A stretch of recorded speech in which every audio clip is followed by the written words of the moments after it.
Mat v dveh potezah. Vršič je podal, Tavares pa preusmeril žogo na želeno mesto. 2 dotika za 3 točke, ki tokrat štejejo dvojno. Zmaga v dvoboju vodilnih je prinesla povečanje prednosti na +8. Storjen je bil velik korak k uresničitvi cilja. Trenutek odločitve bo ostal zapisan iz 44 minute, je pa dvoboj v Kopru minil ob nadzoru dogodkov strani ekipe v vijoličastem, čeprav je zaključne priprave zaznamovalo več težav kot kdajkoli.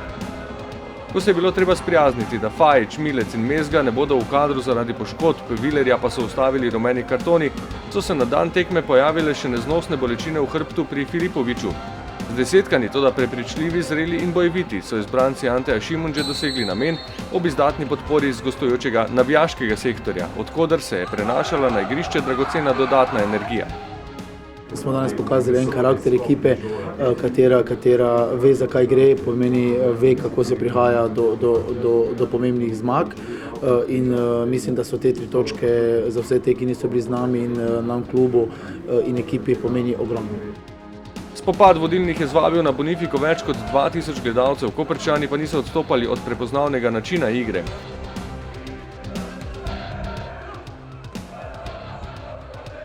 Med uvodnim preizkušanjem moči je prvi zapretil Galešić, a se je v taktičnem boju nato zvrstilo več obetavnejših situacij na drugi strani. Najprej s sodelovanjem naveze v konici napada. Mendy je z glavo podal do Tavaresa, ki je nameščal merilne naprave.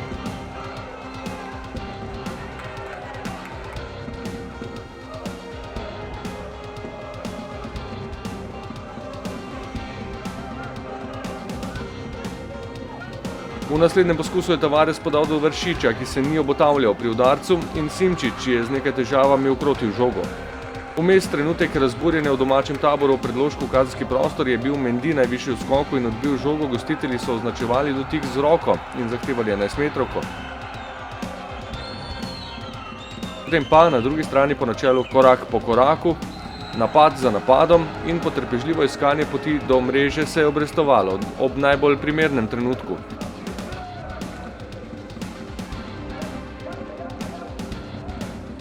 Tik pred koncem prvega polčasa prosti strel z desne strani je izvajal Vršič.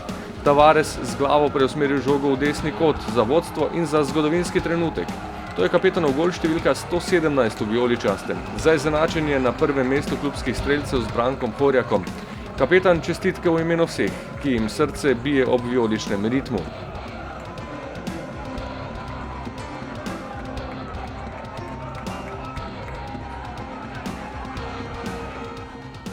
Danes pač ni bila taka tekma, da se igra za gledalce, vemo, zakaj se je igralo. Nam je ta tekma veliko pomenila, hoteli smo se oddaljiti od nasprotnika in to nam je tudi uspelo.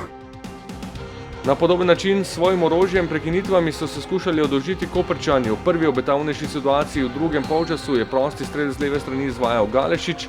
Štromajer najprej z glavo skušal preusmeriti žogo, Čovilo pa jo je v nadaljevanju akcije poslal mimo gola. Udarci z glavo so v vmesnem obdobju pomenili največ nevarnosti. Po predložku Cvijanovića je ostal zabeležen tudi poskus Vršiča. Žogo je poslal proti zgornjemu levemu kotu, a je bil Simčič pravočasen.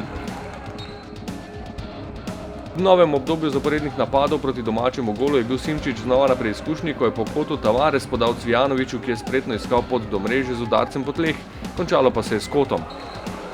Koprčani kljub velikem vložku niso poskrbeli za izrazitejši pritisk. V največji meri so se zanašali na poskuse s prekinitev. Ko jim je v eni izmed redkih akcij uspel pobeg v kazenski prostor, pa je ob Palčičevem poskusu podajal v sredino Handanović žogo odbil in s tem je bilo konec koprskih upov. Večja verjetnost je bila, da bi se do konca tekme še enkrat zatresla domača mreža. Bliskovitim zaključnim protinapadom se sprva ni išlo po željah, a se je žoga odbila do Mendyja, ki je podal nazaj do Boharja. Ob njegovem udarcu pod prečko pa je Simčič preprečil višji poraz. Ostalo je pri zmagi Maribora 1:0, ki pa pomeni, da zdaj prednost na lestvici znaša 8 točk. Je +8 že lahko odločilnih v boju za obranitev naslova prvaka? Ne bi govoril, če dovolj, gremo vsako tekmo z novim ciljem za 3 točke in se približujemo cilju. Naslednji korak bo mogoče storiti po prvomajskih praznikih v derbiju v soboto 3. maja ob 20:05 v Ljudskem vrtu proti Olimpiji.